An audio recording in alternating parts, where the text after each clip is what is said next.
అందరికీ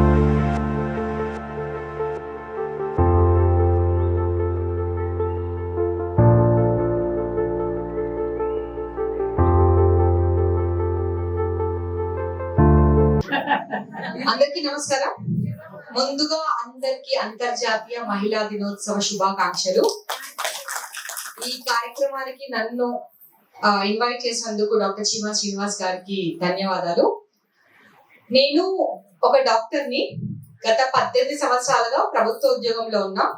సో ఎక్కువ నేను చూసేది అవసరం ఉన్న వాళ్ళని, పేద మధ్యతరగతి వాళ్ళని, పేషెంట్స్ ని అంతే. సో ఇప్పుడు దాకా అందరు చెప్పారు, మన చరిత్ర చెప్పారు కదా, మన అంటే ఆడవాళ్ళు ఎంత కష్టపడుతున్నారు, ఎంత. మీరందరూ ఒప్పుకుంటారా? కష్టపడాలా? మనం కష్టపడొద్దాం? కష్టపడాలి. ఏం సాధించడానికి? ఏంటి మన హక్కులు?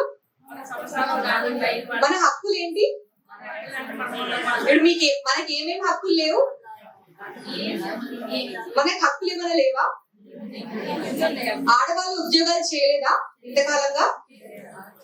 ఎప్పుడు చేయలేదు? అమ్మమ్మల తాతయ్యల దగ్గర నుంచి ఊర్లలో ఏం చేస్తావమ్మా అంటే, ఏం చెయ్యనమ్మా అని అన్న వాళ్ళే ఇంట్లో గిన్నెలు, బట్టలు, ఇల్లు, వాకిలి అన్ని చేస్తారు. పని ఎక్కువ వరకు ఏం చేస్తావమ్మా అంటే, పొలం పనికి పోతా, నాటయ్య పోతా, మిరపకాయ తీయడానికి పోతా, పత్తేర పోతా, ఆవులు చూసుకుంటా. అవునా? మరి ఏం మారాలి? మనం ఎవరు ఉద్యోగం చేయట్లేదని? Correct, perfect answer. సో మహిళా సాధికారత అనేది సాధ్యపడాలంటే, ఇప్పటిదాకా మనం అనుకుంటూ వచ్చాం ఆడవాళ్ళు గొప్పలు గొప్పలు గొప్పలు. ఆడవాళ్ళు ఎప్పటి నుంచో గొప్పలే కాదని ఎవరు అన్నారు. ఇప్పుడు మారాల్సింది ఎవరు? గొప్పలు కావాల్సింది ఎవరు? మగవాళ్ళే గొప్ప మారాలి. ఆడవాళ్ళు ఆల్రెడీ చాలా మారారు, ధైర్యం చేస్తున్నారు, బయటికి వస్తున్నారు. కానీ సమస్య ఎక్కడ వస్తుంది అంటే, ఇంటి బాధ్యత ఆడవాళ్ళ బాధ్యత అనే మన ఆలోచన విధానంలో సమస్య ఉంది. ఇంటి బాధ్యతని కూడా మగవాళ్ళు పంచుకోగలిగితే అప్పుడు ఆడవాళ్ళు నిజంగా ఏమైనా చేయగలుగుతారు. అవునా కదా? ఎంతమంది ఒప్పుకుంటారు? ఇంట్లో బాధ్యత అంటే మన బాధ్యతనే. ఇల్లు చూసుకున్నాకనే నువ్వేమైనా వేసుకో. నా భార్యకు నేను మస్తు స్వేచ్ఛ ఇస్తున్నా, ఆమెను బయటికి పోనిస్తున్నా. నన్ను బయటికి పోనివ్వడానికి అయినవారు అసలు? నన్ను ఆపడానికి అయినవారు అసలు? నీ అంటే నాకు కావాల్సినవి సమకూర్చినాక నువ్వేమైనా చేసుకో అని చెప్పడం గొప్ప విషయమా? బాధ్యతను పంచుకోవడం కదా కావాల్సింది. కనడం ఒక్కటి మనమే చేస్తాం, పాలివ్వడం ఒకటి మనమే చేస్తాం, మిగతావన్నీ వాళ్ళు కూడా పంచుకోవచ్చు కదా. సో దేశ జనాభాలో సగం ఉన్న ఆడవాళ్ళు కూడా అభివృద్ధి చెందినప్పుడు మాత్రమే దేశ అభివృద్ధి అనేది సాధ్యపడతారని ఎప్పుడో మన బిఆర్ అంబేద్కర్ గారే చెప్పారు. సో ఆడవాళ్ళు అభివృద్ధి చెందడము అంటే, సాధికారత పొందడం అంటే ఉద్యోగాలు చేయడం కాదు, చదువుకోవడం కాదు. 10th class results, intermediate results వస్తాయి అనుకోండి, వింటారా మీరు? 10th క్లాస్ రిజల్ట్స్ విడుదల, 10వ తరగతి పరీక్షా ఫలితాలలో బాలికలదే పై చేయి. బాలికల ఉత్తీర్ణత శాతం 71%, అబ్బాయిల ఉత్తీర్ణత శాతం 68%. అట్లనే ఉంటుందా? ఇంటర్మీడియట్ ఫలితాల రిజల్ట్స్ ఆడవాళ్ళది ఎక్కువ, అమ్మాయిలది పై చేయి. వింటుంటారా? చూస్తుంటారా?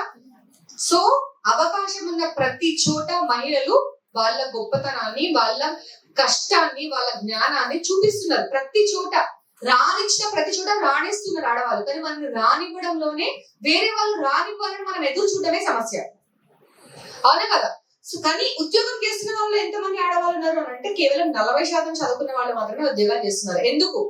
ఎందుకంటే సమాజం మారాలి. ముఖ్యంగా అత్తమ్మలు మారాలి, తల్లులు మారాలి. ఫస్ట్ సమస్య ఎక్కడ వస్తుంది?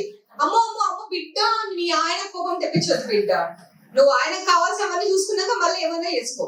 అలా కాదు.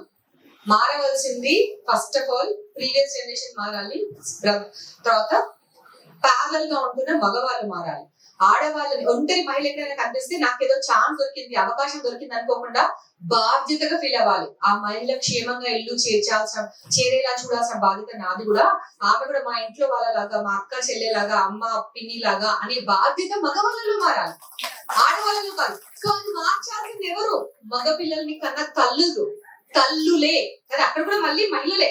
సో మనం ఆడవాళ్ళని ఇంట్లో దాచడం కాదు, మగవాళ్ళని బాధ్యతగా బిహేవ్ చేయడం అనేది మనకి నేర్పించాలి. మొన్న ఒక ఇంటర్వ్యూలో అడుగుతున్నారు, నన్ను అడిగారు, ఆడవాళ్ళు కూడా మగవాళ్ళని చంపుతున్నారు మేడం, పెళ్లి చేసుకోవాలంటే భయం వేస్తుంది అని చెప్పేసి మగవాళ్ళు అందరూ అంటున్నారు, ఆడవాళ్ళు చాలా క్రూరంగా తయారవుతున్నారు అది అని చెప్పేసి అంటున్నారు. అంటే మగవాళ్ళ లాగా తయారవుతున్నారు అంటే బయటికి వెళ్ళడం వల్లనే ఆడవాళ్ళకి స్వేచ్ఛ ఎక్కువడం వల్లనే ఇట్లా చేస్తున్నారు అంటే నేను అవును మేము బయటికి పోతే మగవాళ్ళనే ఇంట్లో కూర్చోమని చెప్పండి మరి అని చెప్పిన. ఎందుకు మనమే ఇంట్లో ఉండాలి? ఓకే, వాళ్ళని చూసి భయపడి మనం ఇంట్లో ఉండాలి అంటే తప్పు చేసే వాళ్ళని ఎవరు ఆపలేరు, ధైర్యం చేసే వాళ్ళని మాత్రం ఆపేస్తారా? కావాలంటే వాళ్ళనే ఇంట్లో ఉంచండి, మేమే బయటికి వెళ్ళి ఉద్యోగాలు చేసుకుంటామని చెప్తారు. ఇప్పుడు ప్రపంచం మొత్తం ఇక్కడ దేని గురించి డిస్కస్ చేస్తుంది నీకు తెలుసా? యుద్ధం జరుగుతుంది తెలుసా? దేశాల మధ్య యుద్ధాలు జరుగుతున్నాయి తెలుసా? అదే మన దేశంలో ఏమైంది? మన దేశంలో ఏప్రిల్ 27కి పహల్గామ్ లో వచ్చేసి టెర్రరిస్టులు వచ్చేసి చంపేశారు. అవునా? చాలా మంది పురుషుల్ని చంపేశారు. నువ్వు హిందువా ముస్లిమా అని అడిగి చంపేశారు. చంపేశాక ఏమైంది? మళ్ళా May 7th కంటే 2 వారాలు తిరిగే లోపు మనం వెళ్ళి వాళ్ళందరినీ క్లోజ్ చేసి వచ్చినాం. ఆపరేషన్ సింధూర్ అని విన్నారా? ఎవరు చేశారు అది? ఇండియన్ లో ఎవరు? ఉమెన్. సో ఆర్మీలోకి ఇంత ముందు ఆడవాళ్ళని రానివ్వడం స్టార్ట్ చేసిన ఫస్ట్ తను వెళ్ళింది కదా, విత్ ఇన్ నో టైం ఒక్క రోజు క్లోజ్ చేసి వచ్చింది. వేరే దేశాల్లో ఏళ్ల తరబడి కొట్టుకుంటూనే ఉంటున్నారు. సో ఆడవాళ్ళకి ఛాన్స్ ఇస్తే ఏం చేస్తాం? ఏమైనా చేయగలుగుతాం. ఒలింపిక్స్ దగ్గర నుంచి ఇంటర్నేషనల్ యుద్ధాల వరకు, విద్య దగ్గర నుంచి వైద్యం వరకు. ఇప్పుడు గవర్నమెంట్ మెడికల్ కాలేజ్ అంటే ఓన్లీ చదువు ప్రాతిపదికన మాత్రమే సీట్లు వస్తాయి కదా. దాంట్లో 2/3 అంటే 3/2 అంటే దాదాపు 60-70% అమ్మాయిలే ఉన్నారు. అంటే చదువుతోని సీట్లు తెచ్చుకోవాల్సిన ప్రతి చోట ఆడవాళ్లే ఎక్కువ ఉన్నారు. సో చదువులో ఆడవాళ్లే గ్రేట్ ఉన్నారు. సో ఇప్పుడు ఆడవాళ్ళు గొప్ప కాదు, ఆడవాళ్ళు ఎప్పుడు గొప్పే. కానీ ఆడవాళ్ళు గొప్ప అని అనుకోవడం మానాలి. ఆడవాళ్ళు గొప్పగా ఉండాల్సిన అవసరం లేదు. నేను ఇంట్లో పనులు చేసుకొని బయటికి రావాలని ఆలోచన మారాలి. ఇంట్లో పని కూడా బాధ్యతగా చేర్పించాం. మనం మన పిల్లలకు నేర్పించాలి. కోడలు ఉద్యోగానికి పోతుంది, నువ్వు కూడా పిల్లల్ని చూసుకోవాలి. ఎవరి అవసరాన్ని బట్టి ఎవరి అవకాశాన్ని బట్టి చూసుకోవాలి. అత్తమ్మ ఇంట్లో ఉంటే అత్తమ్మ కోడలు ఉద్యోగానికి పంపించి పిల్లల్ని చూసుకోవాలి. అటు అత్తలు మారాలి, ఇటు మొగుళ్ళు మారాలి, అన్నదమ్ములు మారాలి, సమాజం మారాలి. ఆడదంటే ఇట్లా ఉండాలి, ఆడదంటే కష్టపడాలి, ఇంట్లో పనులు చేసిన తర్వాతనే వేరేది. అట్లా అంటే ఫెమినిజం ని గొప్పగా చేసి చూపించడం ఫస్ట్ మారాలి. మనం కూడా మనుషులమే, వాళ్ళలాగానే మనం కూడా రెస్ట్ తీసుకుంటాం. మనకు కూడా రెస్ట్ కావాలి. మనకు నచ్చిన పని మనం చేస్తాం. అన్నం ఫస్ట్ మంచి ముక్కలన్నీ మొగుడికి పెట్టి కొడుకులకు పెట్టి మిగిలినవి మనం తింటామా? అలా కాదు. అందుకనే ఆడవాళ్ళ ఆరోగ్యం విషయంలో కూడా వెనకబడిపోతున్నారు, ఆరోగ్యం పరంగా కూడా ఇబ్బంది పడుతున్నారు. సో అట్లాంటివన్నీ ఆలోచన విధానం సమాజంలో మారాలి. ఇప్పటి నుంచి ఆడవాళ్ళను గ్లోరిఫై చేయడం, గొప్పలు అనుకోవడం మానేసి మా ఇష్టం, మేము కూడా అంతే, మీరు మాలాగే ఉండండి, మేము మీలాగే ఉంటామని సమానమైన హక్కులు, స్పెషల్ హక్కులు కాదు మనం అడిగేది. ఏం అడుగుతున్నాం? మనం సమాన హక్కులు అంతే. మీలాగా మేము బ్రతికే అవకాశాన్ని మాకు ఇవ్వండి అని మాత్రమే అడుగుదాము. ఖచ్చితంగా అది సాధ్యపడాలంటే రాజకీయాలలో మహిళలు వెళ్ళాలి. అవునా కదా? ఇప్పటికీ కూడా రాజ్యసభలో 13% మాత్రమే మహిళలు ఉన్నారు. ఆడవాళ్ళకి సంబంధించిన నిర్ణయాలు తీసుకోవాలి అంటే ఎవరు తీసుకోగలుగుతారు? ఆడవాళ్ళే తీసుకోగలుగుతారు. ఆడవాళ్ళకు సూటబుల్ రూల్స్ రెగ్యులేషన్స్ రావాలి అంటే అది ఆడవాళ్ళైతేనే చేయగలుగుతారు. మగవాళ్ళు చేస్తే మేము ఆడవాళ్ళ కోసం ఇది చేసామో, మేము ఏదో వాళ్ళ కోసం త్యాగం చేసామో, హెల్ప్ చేసామో అన్నట్టుగా ఉంటారు. అలాంటి ఆలోచన మారాలంటే రూల్ మేకర్స్ ఆడవాళ్ళుగా ఉండాలి. ఇప్పటికి కూడా సర్పంచ్ల లెవెల్లో చాలా మంది ఆడవాళ్ళు వస్తున్నప్పటికీ ఎవరిది రాజ్యం అంతా ఆ ఊర్లలో వాళ్ళ మొగుళ్ళు. ఎక్కడైనా సర్పంచ్ గారి భర్త, సర్పంచ్ పక్కన భర్త, పత్రం అంతా భర్తది. అది మారాలి. డిసిషన్స్ తీసుకోగలిగిన వాళ్ళు, రూల్స్ చేయగలిగిన వాళ్ళు మాత్రమే రాజకీయాల్లోకి వెళ్ళాలి. రాజకీయాల్లో మహిళలు ఎక్కువ వెళ్ళినప్పుడే మనకు సూటబుల్ డెసిషన్స్ జరుగుతాయి. ఇప్పుడు అన్ని రంగాలలో ఈ ఆడవాళ్ళు వెనకబడ్డ రంగం ఏది అంటే రాజకీయమే. రాజకీయంలో ఆడవాళ్ళు వచ్చినప్పుడు మాత్రమే ఆడవాళ్లకు సూటబుల్ డెసిషన్స్ అనేది, రూల్స్ అనేవి వస్తాయి. గెలుస్తాము అని చెప్తే ఎవ్వరు నమ్మరు, గెలిస్తే గానీ ఎవరు నమ్మరు. మా తెలంగాణ వైద్యులలో ఎలక్షన్ జరిగాయి 2 సంవత్సరాల క్రితం. మొత్తం రాష్ట్రంలో ఉన్న డాక్టర్స్ అందరికి ఎలక్షన్స్ అనమాట. దాదాపు 50,000 డాక్టర్లకి కలిపి ఎలక్షన్స్. 96 మంది పోటీ చేసిండ్రు. అందులో నేను పోటీ చేశా. గెలుస్తావు అనుకునే పోతున్నావా నువ్వు అని అడిగారు నన్ను. స్టేట్ మొత్తంలోకి 96 మందిలోకి హైయెస్ట్ ఓట్స్ తో గెలిచాను నేను. హైయెస్ట్ ఓట్స్ తో గెలిచినాక అందరూ మీరు సో గెలుస్తా అని చెప్తే నమ్ముతారా? సో ఇది మారాలి, అది మారాలి అంటే ఏది మారదు. మార్చే స్టేజ్ కి మనం ఎదగాలి. మనం రూల్స్ తయారు చేసే స్టేజ్ కి మనం ఎదగాలి. అది సాధ్యపడేది విద్యతోని, ఆరోగ్యంతోని, ఉపాధితోని, ఆర్థిక స్వతంత్రతతోని.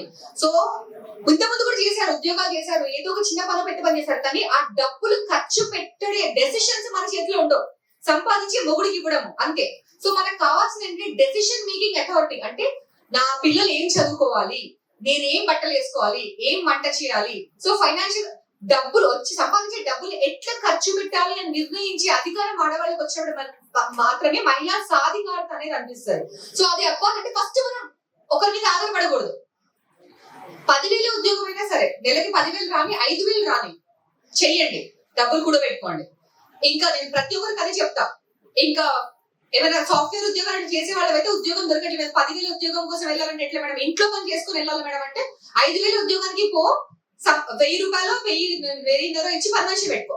ఆమెకు నువ్వు ఉపాధి ఇచ్చిన దానివైతే నీకు 3,000 కలగని కాక మిగలని కాక, కానీ నీకు ఏంటి ఎక్స్పీరియన్స్ పెరుగుతుంది.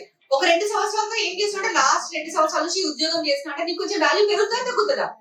డబ్బుల కోసం కాదు, నీ ఐడెంటిటీ కోసం, నీ వ్యక్తిత్వం కోసం, నీ గుర్తింపు కోసం నువ్వు ఉద్యోగం చేయి. ప్రతి ఒక్కరు ఆర్థికంగా సంపాదించుకోవాలి, వాళ్ళ ఆరోగ్యాలు కూడా కాపాడుకోవాలి. నాదేముంది మేడం, నొప్పి అవుతుంది కానీ భరిస్తున్నా, కష్టమైతుంది కానీ భరిస్తున్నా, మా ఆయన తీసుకోకూడదు మేడం. నో, సంపాదించుకోండి, కూడబెట్టుకోండి, ఖర్చు పెట్టుకోండి. అంతేగాని ఇంట్లో ఉండి పైసలు రాని పనులు, గిన్నెలు, ఇల్లు, బట్టలు ఎన్ని చేసా దండగా ఏం చేస్తుందంటే ఏం చేయదు మేడం, ఇంట్లోనే ఉంటది అంటారు ముందు మొగుడే. అవన్నీ పనులు కదా, అవన్నీ కష్టం కదా, అవన్నిటికి కేవలం ధర మాత్రమే వెలగట్టలేరు కాబట్టి మాత్రమే మీరు ఏం చేయని వాళ్ళగా మిగిలిపోతున్నారు. సో ఏం చేయడం అనేది మారాలి అంటే మనం ఆర్థికంగా స్వతంత్రం అవ్వాలి. ఇంకా ఇంతకన్నా ఎక్కువ చెప్తే బాగోదు అనుకుంటా. థ్యాంక్ యూ వెరీ మచ్ నాకు ఛాన్స్ ఇచ్చినందుకు.